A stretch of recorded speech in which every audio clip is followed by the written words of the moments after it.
Good afternoon and welcome to the day one of UT Dallas Women's Summit. My name is Dresden Goldberg and I serve as the director for the Blackstone Launchpad and Techstars Network at UT Dallas. And we are so excited to see you here. One of the benefits of being virtual is that we literally have people watching from all over. So please comment in the chat and let us know where you're watching from. We are grateful to our event partner, the Jindal School of Management Career Management Center, for all of their help organizing and promoting the summit this year. And we want to say a special thank you to our sponsors, Capital One, Atos, We Dallas, The Deck, and the Blackstone Launchpad and Techstars for helping us to bring this event to the virtual stage. And speaking of stage, thank you to The Deck for allowing us to use the Hopin platform. Please be sure to take advantage of the virtual networking and the virtual booths. You'll be able to connect with each other and also other resources like the Deck, the SBA, and Capital One. They'll have staff available at the booths throughout the event to answer any questions you might have. Now, to kick off our session for today, I would like to introduce you to a special guest from today's keynote sponsor, Capital One. Please welcome Leon Bibb. Thank you so much for the introduction, Dresden. Thank you, everyone, for spending time to invest in yourselves today. Like Dresden said, I'm Leon Bibb from Capital One, and it is my pleasure to welcome all of you to the 2020 UT Dallas Women's Summit. I want to celebrate the fact that today we're going to be fostering innovation. We're going to be supporting aspiring entrepreneurs, the next leaders in business. There's something about when women get together. Magic happens. This is where we can come together and share our unique stories, where we can say, I did it, you can do it too, or where we can feel safe in saying, I need help, or this is a new journey for me. Who can help me get to my next? About our stories, I believe that all of us have unique, powerful stories to tell.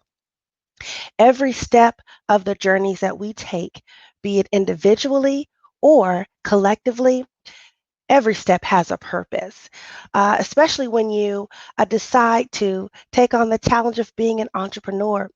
I believe that our small businesses, our big businesses, entrepreneurs are the lifeblood of our communities. We lean on entrepreneurs to bring us the next best thing or the thing that we've needed all along that we really didn't know that we needed. Sometimes walking along the journey toward entrepreneurship, it's a heavy task to take. A lot of us have families to take care of. We have our own personal goals and dreams that we want to reach. Um, Sometimes you can't balance everything the way you want to because the needs of the business means that you have to do that first. You have to prioritize things in different ways. We have to stay innovative. We have to find ways to still bring solutions to the fore, even in the midst of adversity.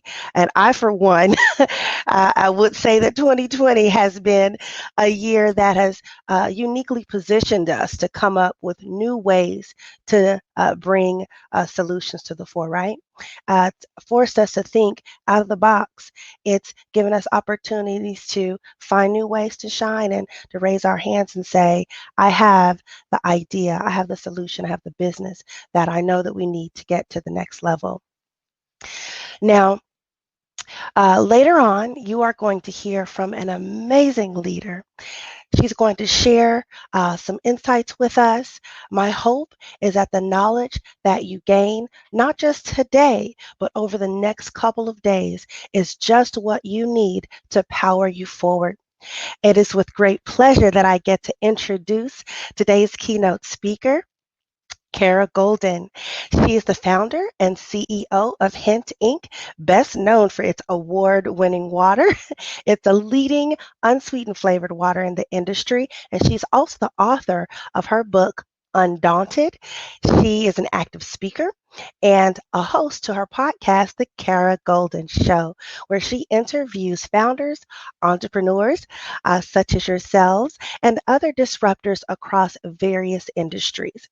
Now, after we hear all of the gems that Kara's going to share with us, we will have a Q&A session at the end. So I encourage you, open up your hearts, your minds, your ears, take notes, whatever inspiring thing that you want to take from your time here today and then pass on after the time here today. Please jot it down. If you have a question, remember that you'll have an opportunity to ask it at the end in the chat box, and I'll be back here with you to help make sure that we have that Q&A period. So I want to thank you UT Dallas, for your partnership with Capital One. We love it, and we look forward to continuing this partnership with you. And without further ado, I would like to welcome our keynote speaker, Kara Golden, to the stage. Hi, great to see everybody. I'm so excited to be here. This is my actual book launch day, which has been 4 years in the making. So it's been such a crazy ride, and I'm so excited that that's here today. So, well, thank you for that very, very kind introduction. And yes, my name is Kara Golden, and I am the founder and CEO of this product, Hint Water. For those of you who might be familiar with it or not familiar with it, that is what Hint is, and it's an unsweetened flavored water. So I started the company 15 years ago, no experience, really kind of a crazy idea to help myself get healthy. I had I had been in tech, was actually not in this this industry at all. But I decided when I stopped drinking diet soda just as a test and started drinking plain water. And what I saw just in doing that was that that my health just totally changed. So initially, my I was a bit overweight. I had gained a lot of weight over the course of a few years of having kids, and my energy levels had really dropped dramatically. And more than anything, my skin had developed terrible adult acne, and I couldn't figure out exactly what was going on. And so that's when I really started paying attention to what I was putting into my body. And that's when I decided that after I had been really looking at all the food that I was putting into my body, I decided, why don't I actually look at what I'm drinking? And one day, this diet soda, Diet Coke in particular, was sitting on the counter, and it was kind of perfectly facing me. And I looked around and looked down at it and realized that the ingredients were just really, really hard to understand. And so I thought, why am I giving a pass to this drink? But I'm really trying to focus on all of the food. And that's when I really decided, well, I'll just give it a try and see what happens. And that's when I really saw that it was just such a dramatic difference to me. So not only was I, realizing how many chemicals I've been putting to my body for so long, but it ends up, and we found this out years later, that these diet sweeteners that are calling themselves, diet, are really kind of tricking people into believing that they're healthier than they are. And I definitely fell prey to that. And again, I, hadn't grown up in the food and beverage industry. I was in tech prior to this. I was running AOL's e-commerce and shopping for almost 7 years. And I was taking a little bit of a break. I have 4 children now, but at the time I had 3 children under the age of 6. So there's really on so many levels, there's no reason why I should have been able to start the company at that point either. But again, when I really saw that there was this kind of void in the marketplace and in my own little grocery store that I was going to, I felt like it was time for me ultimately to get out there and just try. One of the reasons that I wrote this book, Undaunted: Overcoming Doubts and Doubters, is that through the years of telling my story, sharing my story, while I've been talking about building my company Hint, I felt like I would run into so many people who would be asking questions, but almost make a statement about themselves up front, like, obviously you've never had any doubts, you're very confident, you've never had any fears or failures, or, nobody ever doubted you. And that's just not true at all. Instead, I was probably my own worst enemy, really believing that I couldn't do what I ultimately was able to do. And, I always share with people when I kind of hear this little bit of doubt, whether it's, entrepreneurs thinking about starting a company, or somebody just trying to figure out, can I actually go and run a marathon, or whatever it is, that oftentimes you build up this wall in front of yourself that really forces you to kind of think maybe a little bit too much, and you get stuck into thinking that, you can't do something. And I, first of all, I fundamentally believe that if you don't believe that you can do something, you can't. So that is step number 1, that you have to believe in yourself. You have to get rid of your doubts that you have about an idea, and ultimately go out and try. And so I decided about 4 years ago I was on so many flights across the country and out building my company Hint, that I started just journaling. And I didn't know how to write a book. I mean, people say, did you always want to write a book? And I was like, I don't know, it sounded like a great idea, but I didn't ultimately say I'm going to one day be an author. Instead, I felt like by writing and sharing my stories and, my doubts and my fears and my failures along the way, that it would really inspire others to ultimately go out and know that, maybe if they try, they can ultimately go and achieve their dreams, whatever they're, trying to ultimately do. And just by hearing my stories, that perhaps that was really the key thing that they needed. If they saw that, if she can do it, I can do it for sure. So that was really, the thinking behind it. And I think the other question that people constantly ask me is, did you always want to be an entrepreneur? Absolutely not. I mean, I definitely wasn't opposed to being an entrepreneur, but I wasn't that kid that said, one day I'm going to be an entrepreneur or work for myself. I had started my career actually in media, and it's one of the stories that I share in the book. I grew up in Arizona, and when I got to graduating from school, I really wanted to go and work for Fortune magazine, and Fortune magazine in New York. So definitely a plane ride away. And the interesting thing is that they were not actually coming on my campus to come and look for people to work at Fortune magazine. And so I wrote a letter to the then managing editor of Fortune magazine, and I said, I would really love to come and work for you. And he wrote back, or at least I perceived that he wrote back and said, listen, if you're ever in the New York area, definitely come by, and or definitely let us know.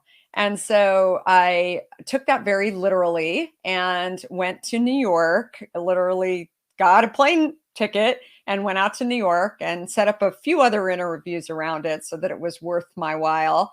And went into the Time Inc. building, which is where Fortune magazine was. This is before there was security in the building. And I went into the HR department and I shared my letter with the poor receptionist. She didn't know what to do with me. And I said, hi, I'm Kara, and I have this letter from Marshall Loeb, who is the managing editor of Fortune. You, of course, know who he is. And I am here because he said if I'm ever in the New York area, to definitely let him know. And I'm here and I would love to interview with him. Well, this poor woman did not, I can still see her face. She did not know what to do with me. And she called her boss, and her boss called her boss. And eventually I was talking to the head of HR and sharing my story that I, was really, really looking forward to meeting with Marshall. And I was sure I'd do a fantastic job writing for Fortune magazine. I was a journalism major with a minor in finance. And so, of course, I would be the perfect candidate. And unfortunately, they really wanted somebody with a lot more experience than I had, which was disappointing. But I used the opportunity to say, well, since I'm here, I'm going home tomorrow. Is there anybody else who might be interested in, somebody who's, definitely interesting and got a lot of great school experience. And I was wondering if I could meet with anybody. And so I ended up meeting with somebody, and that turned into a job at Time magazine, which was terrific. Nothing crazy. Maybe it was one step or two step above the mailroom, but it was my foot in the door. I was an executive assistant. And once I really proved that I was a hard worker and a smart worker, I continued to work my way up.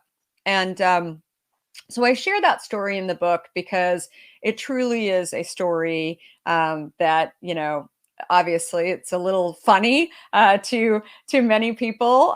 It wasn't funny to me when I was going through it. I mean, I basically thought, okay, I really want to work here, and so why not just show up and see what happens? And truth be told, that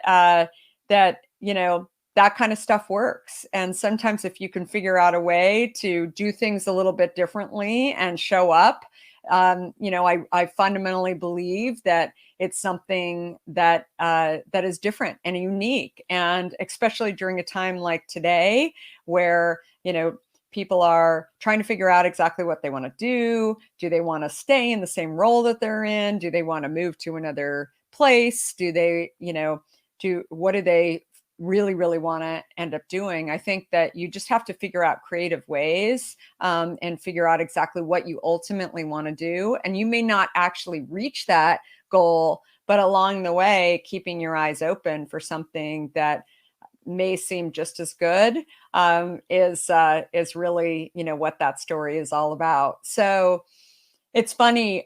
It's from that role, I went on to work at another company that was pretty small at the time in New York.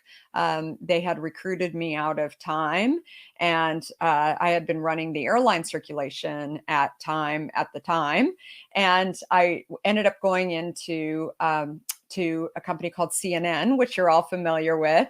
And, it was really an exciting place where it was, much more of a startup than Time Magazine that was, well established and sort of an older culture. I didn't even know the term culture at the time when I was at Time, and then went on to work at CNN. But it was a significantly different culture at CNN, and one that was much more fast moving. And I still remember that there was a lot more yelling going on at CNN than I was used to at Time. And I grew up with the last of 5 kids, so I clearly was used to a little bit of chaos in my house. But what I was experiencing was really 2 tremendously different cultures.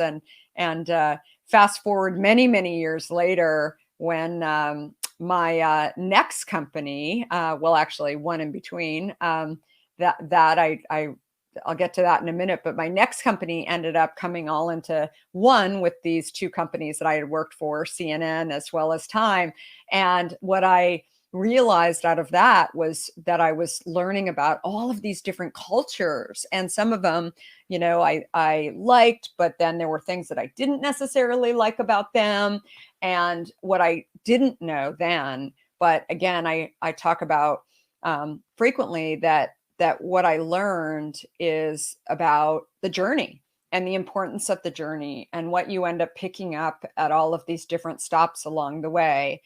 So that's an important lesson that I've learned about. Nothing is ever a waste of time when you actually take a look back in the rearview mirror to see, maybe there is, maybe it's not the perfect stop or the perfect, role that you've been in, or, maybe you're doing a startup that is not going very well, and you're trying to figure out if you can make it and keep it, going at sort of the pace, or shut it down. I always share with people that, your journey along the way is never a waste of time, because you're picking up all of these points that really help you ultimately to really do and see what you're meant to see in order to really, be in your sort of dream position. So I went on after CNN. I moved to Silicon Valley,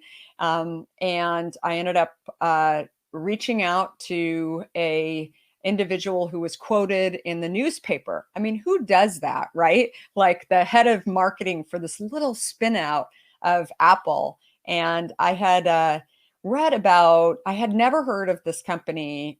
It was called 2Market. I had never heard of this company, but had heard about this guy, Steve Jobs. And this is in the early 90s. I was obsessed because I had been on Macintoshes, and I was really, really excited by what I was seeing in these computers, because they were small, they were cute, they were graphically interesting.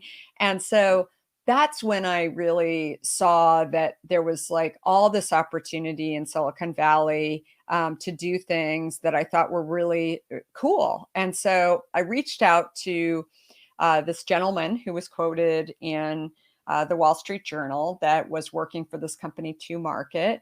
and they had spun out of Apple. It was a Steve Jobs idea at Apple, but Apple decided that they were moving on and not going to continue with this project. So 3 people that worked at Apple decided to spin it out. And that's when I decided that it would be really, really cool to go and, just talk to this person if he would meet with me. So after a cold call and an agreement to ultimately meet with me, that's when I ended up having coffee with the gentleman. And within a couple of days, again, wasn't looking for a job, but within a couple of days, I ended up getting a job offer. And that offer was basically to run the shopping partnerships for this company called 2Market that was doing CD-ROM shopping. And that's when AOL, who I had another company I'd never heard of, had come in and invested in our company. And so I was cruising along, really enjoying kind of the Silicon Valley fever. We had, I guess, 5 people in our company at this point. It was really, really tiny, super fun.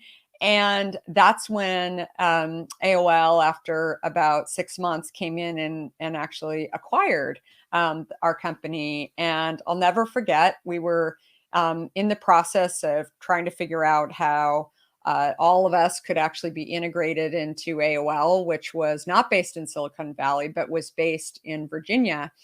And they asked me to, they ended up laying off a few people with the acquisition. They asked me to stay on and run this channel that was doing CD-ROM shopping.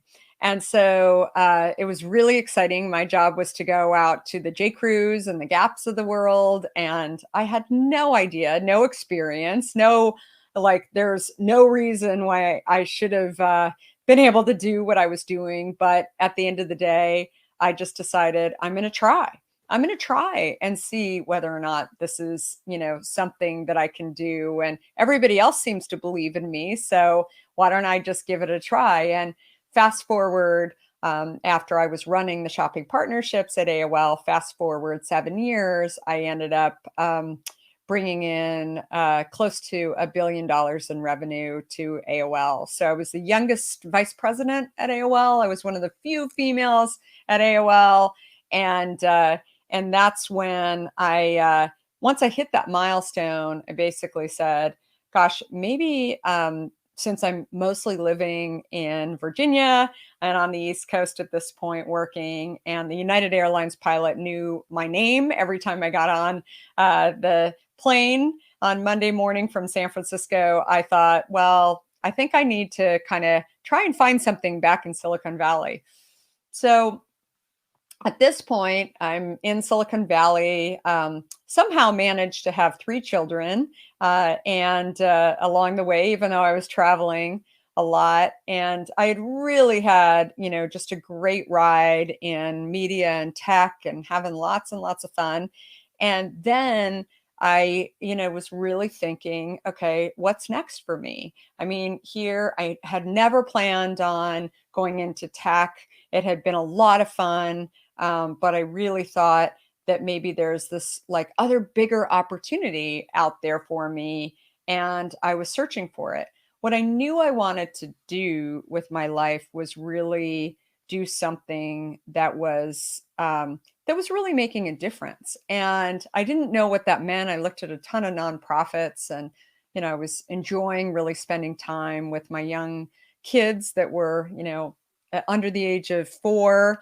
And it was crazy, right? And so living in San Francisco, and that's when I really, took a step back and said, while I'm looking for this perfect opportunity, let me try and get healthy. And as I mentioned before, I'd gained a bunch of weight over the course of these pregnancies, and my skin issues and energy levels as well were really challenged. And that's when I started really paying attention to labels and what I was putting in my body. And as I mentioned before, I figured out that this diet soda had a lot more in it than I had ever imagined.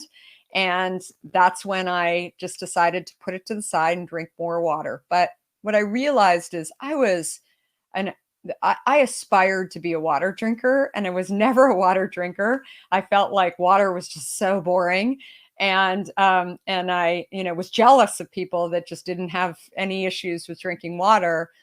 And that's really when I decided that I could probably keep drinking water and not go back to drinking this diet soda or switch to something like a vitamin water or something like that if I had like a little bit of taste to it. And I didn't want to go back to all the sweetened drinks. I had really gotten used to kind of drinking water. And that's when I started slicing up fruit and throwing it in water.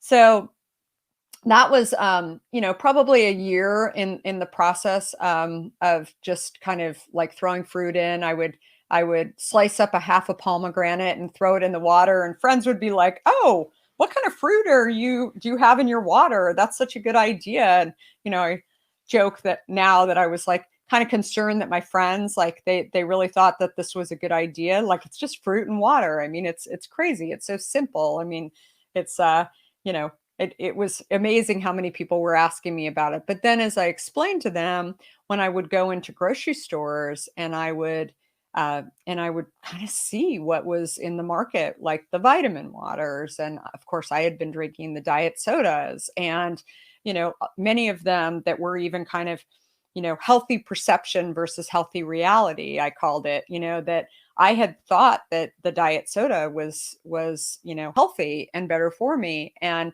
many of my friends were drinking vitamin water and they thought it was healthy and better for them.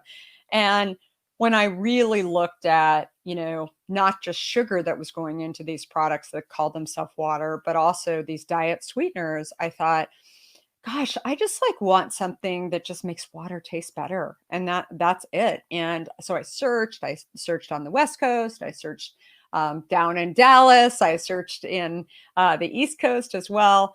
And that's when I decided, okay, I know nothing about this industry, but maybe I should just develop this product. And a brand new store had just opened in my area, and it was called Whole Foods.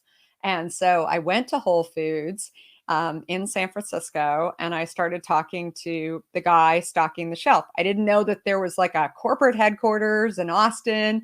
I just decided this is like a really nice grocery store. And so this is where I'm going to go first and see if I can't get it, get them to take it in. And so that's when, that's when I really realized that my own doubts were kind of in my way, that I was thinking, oh gosh, I have no idea what I'm doing. I mean, I'm putting fruit in water, but the guy at Whole Foods would say, so who's your distributor? What is your shelf life? I mean, on the one hand, it was very, very exciting because I felt like I had left this career where I kind of knew all the answers, and now I didn't know the answers, right? And I was like, on the one hand, I felt a little stupid that people were asking me, these questions that I didn't know the answers to. But I also was just really intrigued and really, energized by the idea that I was, learning. And that was just so, so exciting. And so then I just sat there and thought, I don't even know what's going to happen here, whether or not I end up, going back into tech or try to start this company.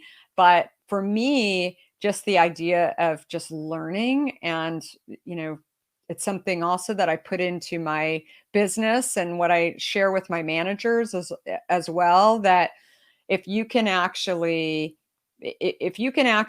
keep yourself learning, that's like the number one thing that really keeps you engaged and wakes you up every single day and gets you excited to, go and start a company or ultimately be a manager or, whatever you are looking to do or whatever you're doing right now. As long as you're learning, like keep learning along the way, because that is really what is so, so exciting. So that was really kind of the first step where I thought, gosh, I just don't even know what I'm doing at all. And after getting into a bunch of stores in the San Francisco Bay Area, about 10 stores, we were doing pretty well. We had, developed my husband joined me because I think he felt so sorry for me because I was all alone doing this startup and also spending money off of our personal bank account to buy bottles and fruit and all this stuff. And he thought it was just a little crazy, but he knew how much I was learning every single day. And so he said, I'll help you carry the cases and see how that's going. And that's when after about a year, I just thought, gosh, this is so hard. Like, I know nothing about this. It was my education limit was really being tasked. And that's when probably one of the better stories that I talk about in my book is a little situation that I had with a soda giant that is based in Atlanta. And I reached out through a friend thinking maybe I could get some really great advice because after all, he's got industry experience and a lot more knowledge than I do. Do you hear the doubt rolling through there? And that's when I ended up having a phone conversation with this very nice gentleman. And after about a 10-minute conversation, he interrupted me and said, "Sweetie, Americans love sweet. Nobody's going to drink this product." And I was like, wait a minute. Did he just call me sweetie? What's going on? And he went on to say to me that the key thing is that people they're not interested in having a, better for you drink and a healthier drink. They're interested in having something that has 0 calories. So never in that conversation did I ever hear that their goal was really to develop something that was truly healthier and better for you. And that is when I decided.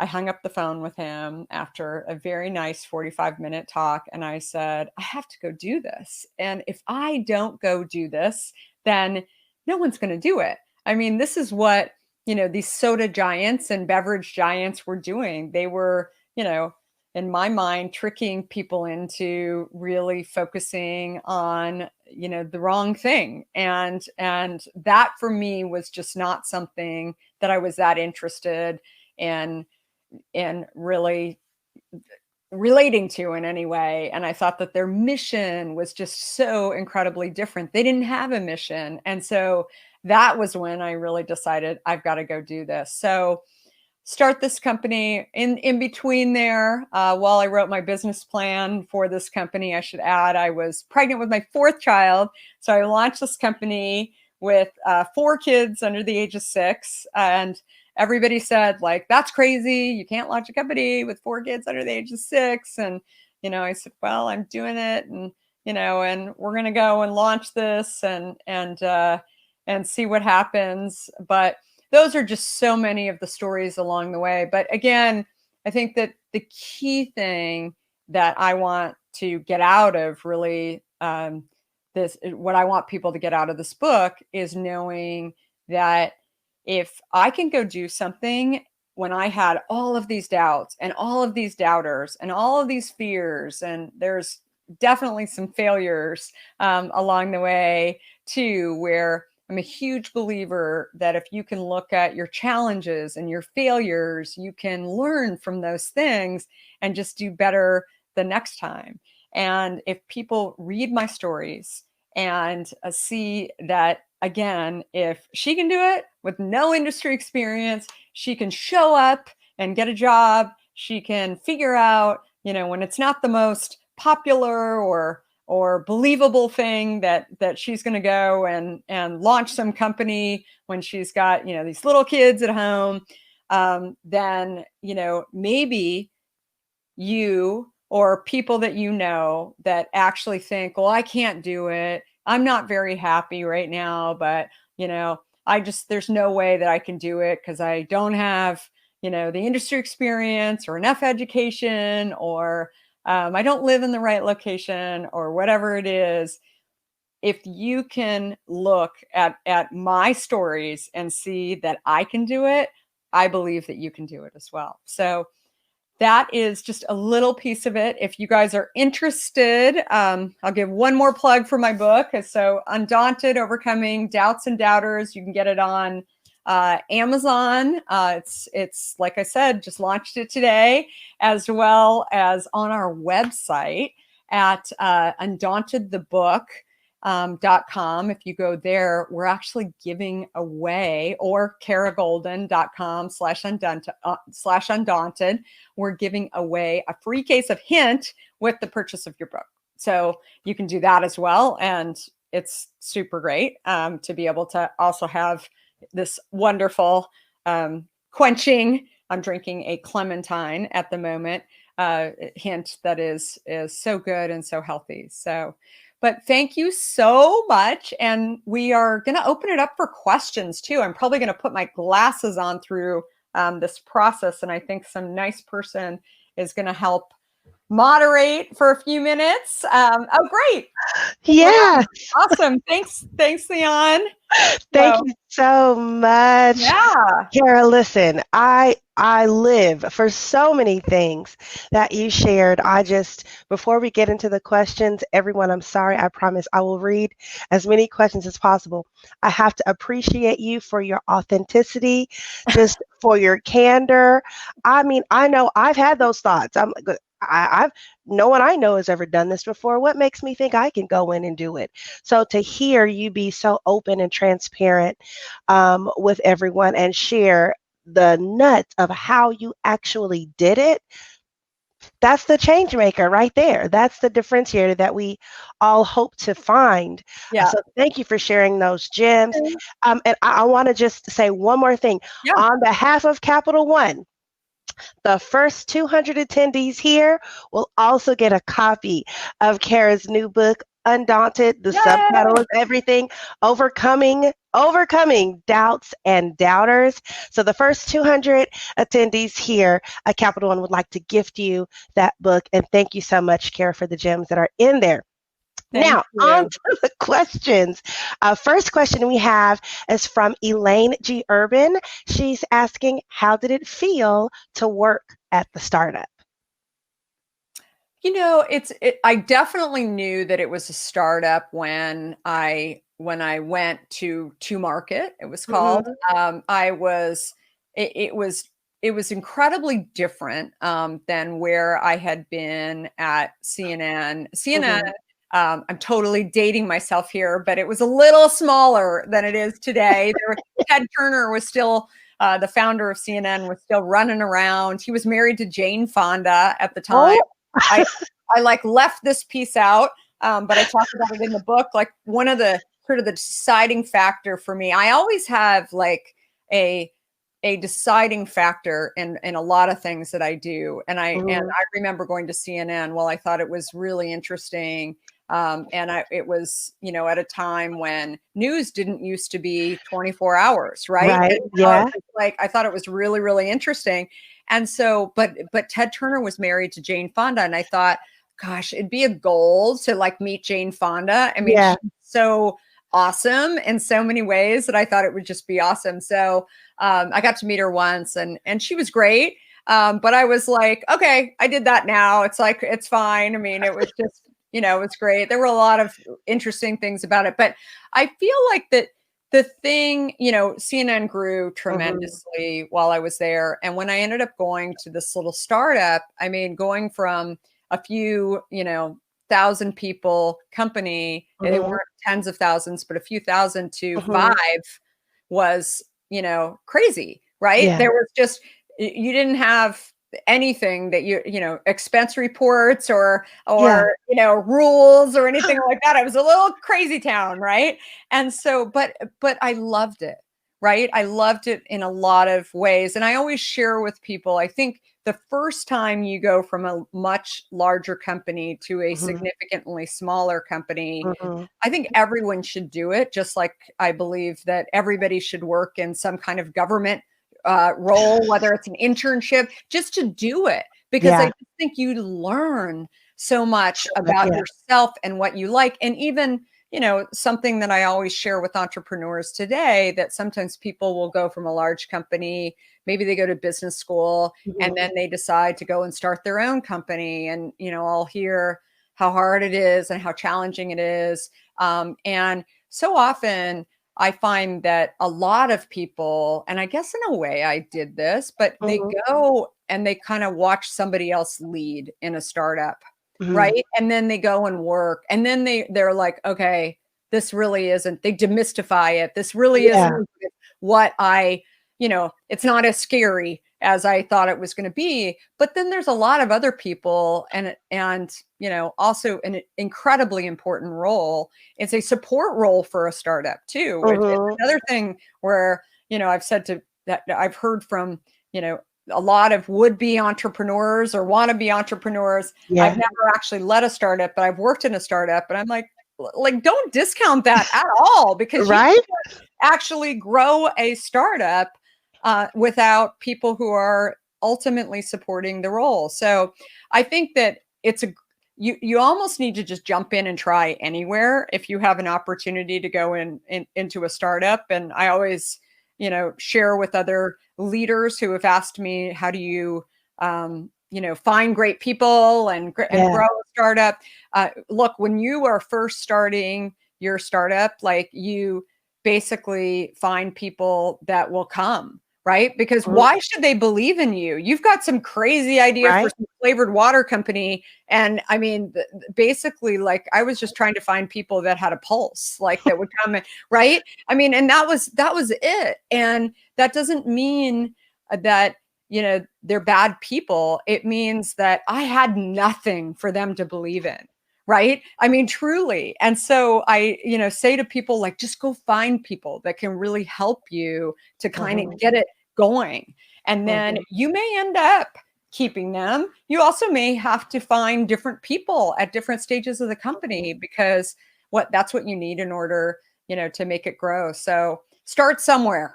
Yeah. Thank you. Big message. Yeah, I love that, what you're saying about just how do they know to believe in you at that point, right? But I go back to something you said earlier. You were sharing, if you don't think you can, then you can't. It all starts with you. Totally. Right? Yeah. That takes us to a question from Aditi Deshpande. I apologize if I mispronounced your name. She asks, how do you handle rejection and setbacks? So first of all, I love the saying, consider the source, right? Fact. Because I really believe that 9 out of 10 times they just don't see the truth, right?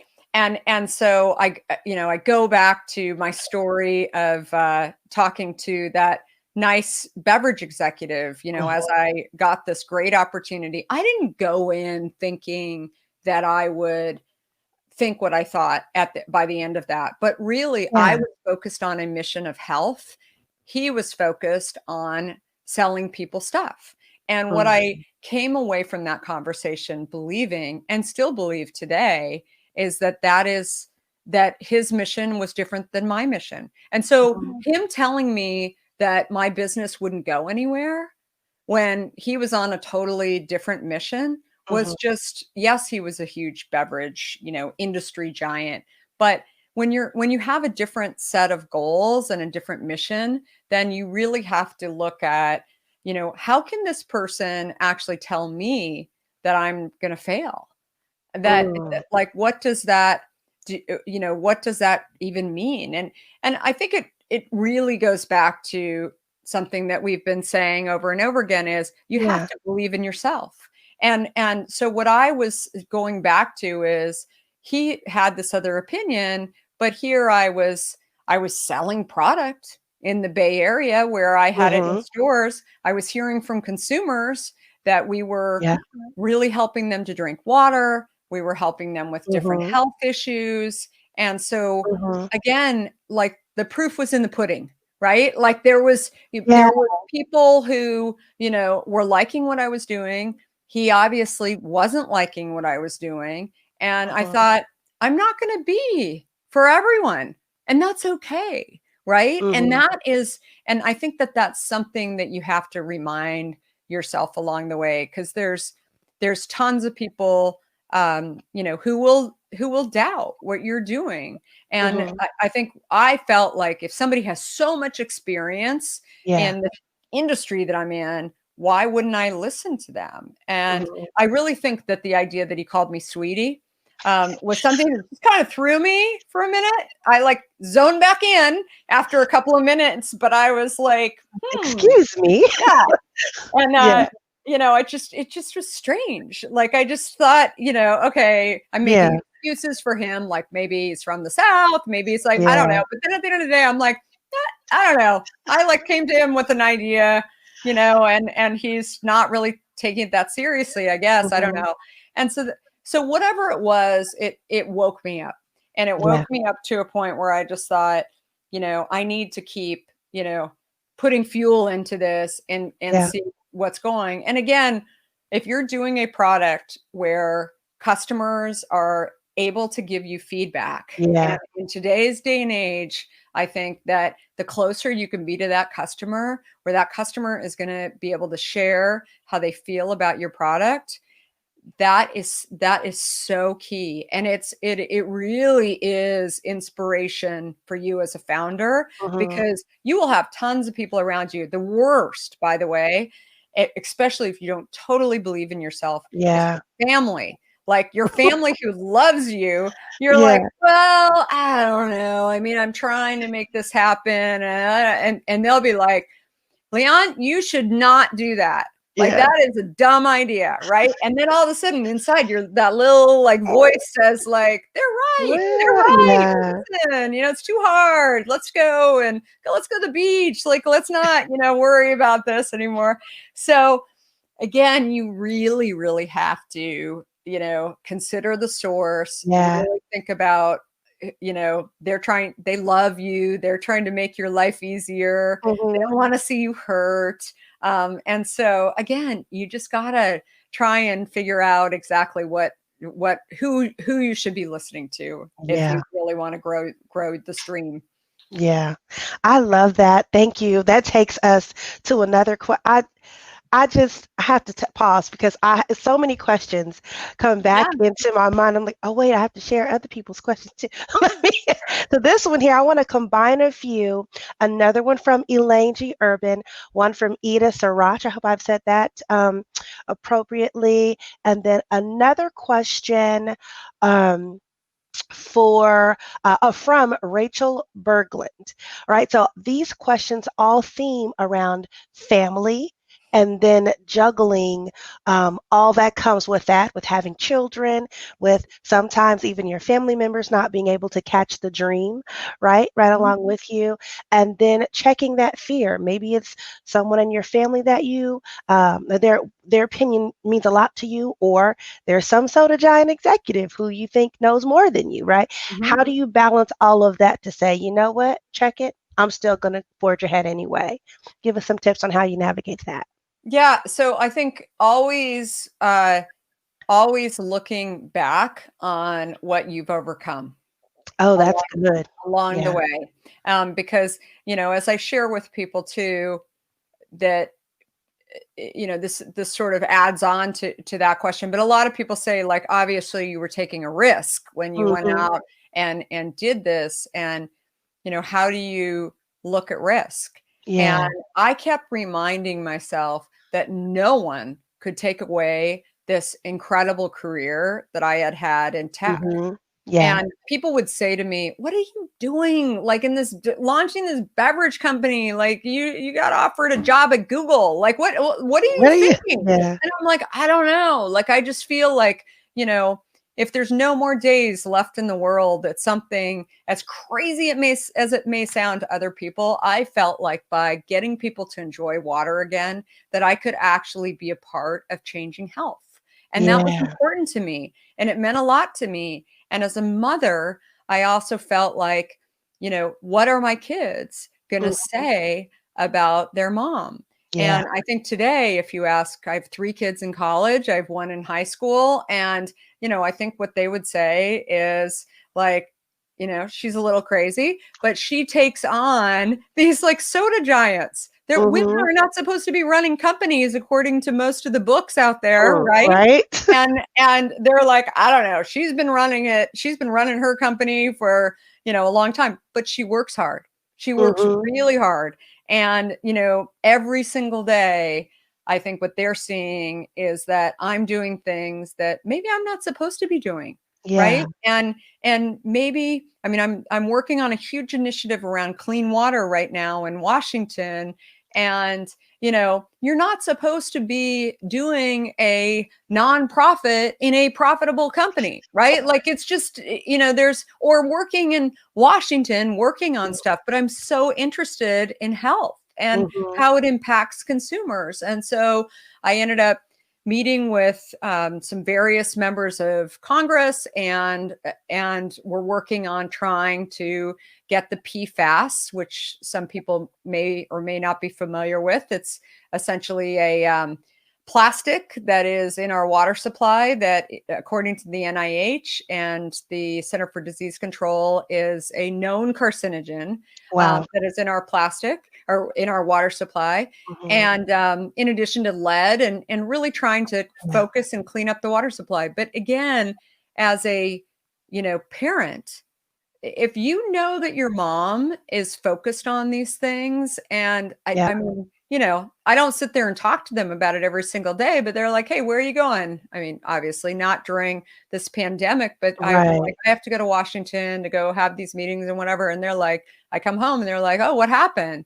And then I catch them up on it. They're like, this is like unbelievable. Like a year ago, you were doing nothing, and now you're doing something with this stuff. And again, if you are working on something that you're so passionate about and you're actually making progress, I think that, it's something that your kids and your family will recognize and really appreciate. But I think that, again, it goes back to,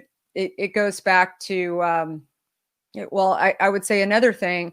We started the company 15 years ago, and we've watched a lot of companies around us go much faster. They were not sort of a mission-based company, really focused on, the same kind of initiatives that we are. But I also wanted to be around my kids and, and spend some time with them. So I don't know that I would have been able to do that in kind of a traditional job as much as I did. I had sort of crafted my job to be working as soon as I dropped them off at school in the morning. And then from 8 to like 3, I would be, I would be working, and then I would take time off because I wanted to see him play tennis or sport. And then I would come back on after dinner.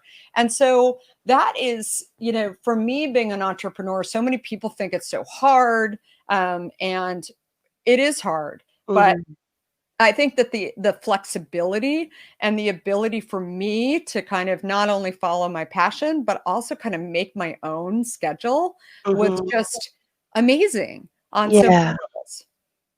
Thank you. Yeah.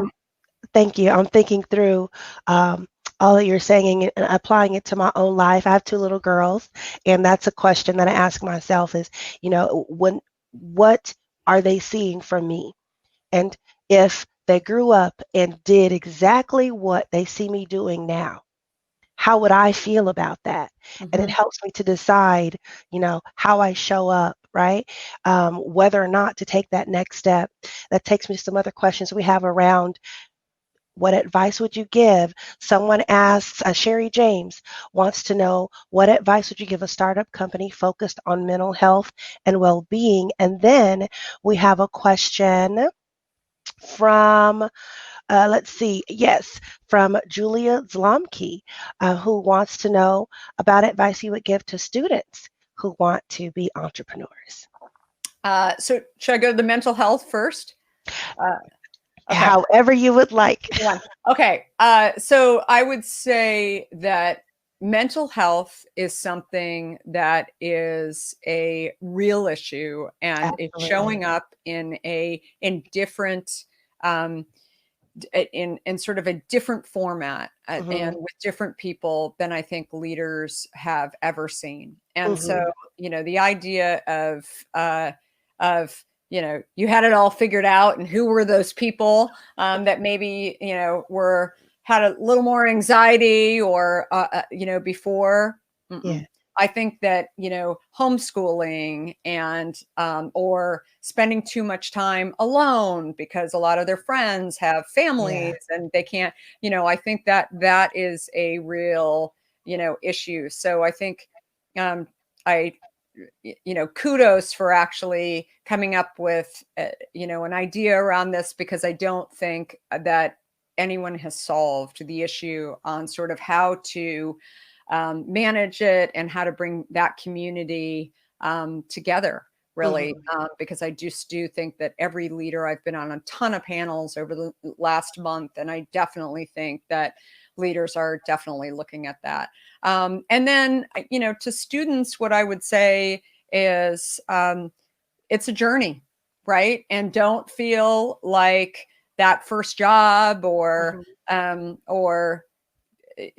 so many things to say to students. But I think right now, just as an example, I've heard from many kids who have just graduated from college that, they can't find a job because nobody's interviewing. It's just not true. Not at all. Not at all. People will, you have to figure out how to get those Zoom meetings with people, and people are definitely, I think, it's definitely come into, a different format where maybe you're not even forced to kind of look just within your city or your community. I think the sky's the limit, especially for the next year, where more and more people are opening that up. So I think we're getting a time's up. Yeah, I just saw it.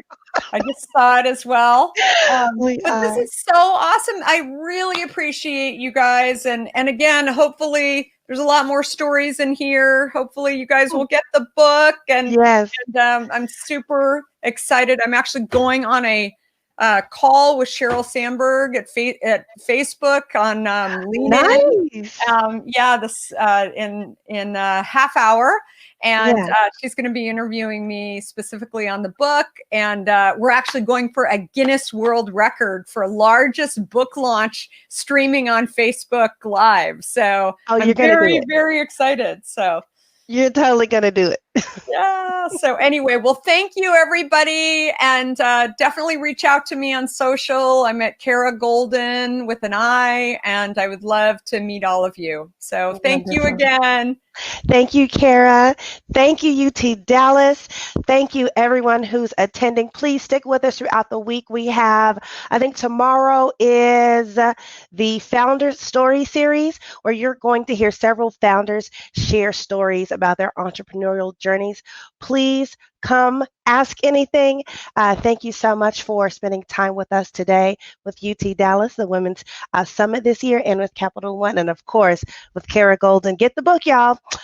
Undaunted, Overcoming Doubts and Doubters. Everyone take care. Be well. Thank you.